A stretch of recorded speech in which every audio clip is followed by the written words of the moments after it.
Hello po sa inyo mga ka-Jansky, kumusta po kayo? Alam niyo ba na ayon sa Feng Shui na sa ating mga table, center table o yung ating mga lamesa ay dapat pinapanatilihin din natin itong malinis o maayos. At yung mga iwasan din natin itong maraming mga na nakatambak na hindi naman na dapat na pwede nating ilagay doon. Dahil alam niyo ba na ito ay nakaka-block ng good energy or chi energy, mga ka-Jansky. Kaya nagtataka kayo na bakit kay dalang o kailap ng swerte sa loob ng inyong pamamahay. So una na riyan mga ka-Jansky, alam niyo ba na huwag tayo maglagay ng mga sharp object or yung mga kutsilyo na 'di ba kadalasan na kapag tayo ay minsan doon tayo naghihiwa or meron tayong sinaslice tapos iniiwan na lang natin doon sa ating mga lamesa at hinahayaan na lang natin. So ayon sa pungsoy mga ka-Jansky ay iwasan natin itong gawin dahil ito ay nagkakaroon tayo ng blockages, okay, or padlock. Kaya nagtataka ka na 'di ba na halimbawa meron tayong mga inaantay na mga darating lalo na sa kaperahan at lagi na late o lagi kayong nahahang.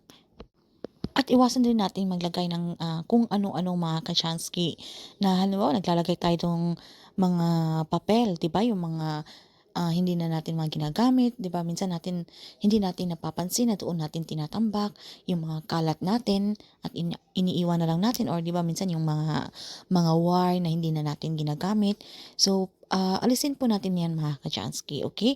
Kinakailangan na dapat panatilihing araw-araw ay malinis ito at kung meron mang mga basura diyan or mga kailangan mag-declutter tayo mga ka-Jansky. Ilagay ito sa tamang lalagyan or kung hindi na kailangan ay pwede nating itapon.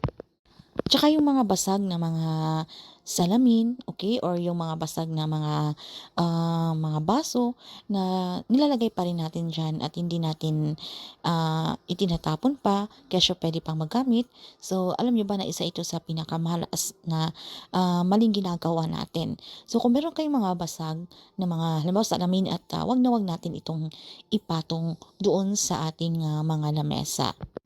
At sumunod naman diyan mga ka-Jansky ay iwasan din natin na yung mga bulaklak natin na nilalagay natin sa ating center table at kinakailangan na laging fresh yan. So kapag nalalanta na, okay, so wag nating hayaan na andun lang. So dapat itapon natin. So kinakailangan panatilihin natin na fresh, okay, yung bulaklak na ating nilalagay sa ating mga center table.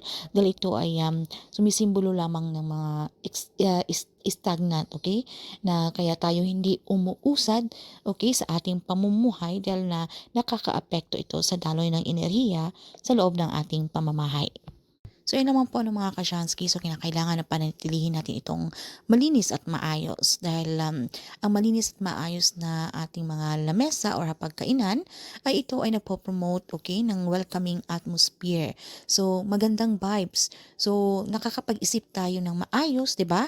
Na nakakapagplano tayo kung paano pa yung mga bagay-bagay na paano tayo mas lalo pang maging produktibo. And of course, it promotes good energy and good fortune and wealth, especially lalo na sa usaping pananalapi. Kung tayo po ay laging kapos o gipit sa pera, na kahit alam nyo naman po sa inyong mga sarili, na kayo naman po ay hindi tamad, kayo naman po ay nagsusumikap sa buhay, pero bakit ganun pa rin yung takbo ng inyong pamumuhay?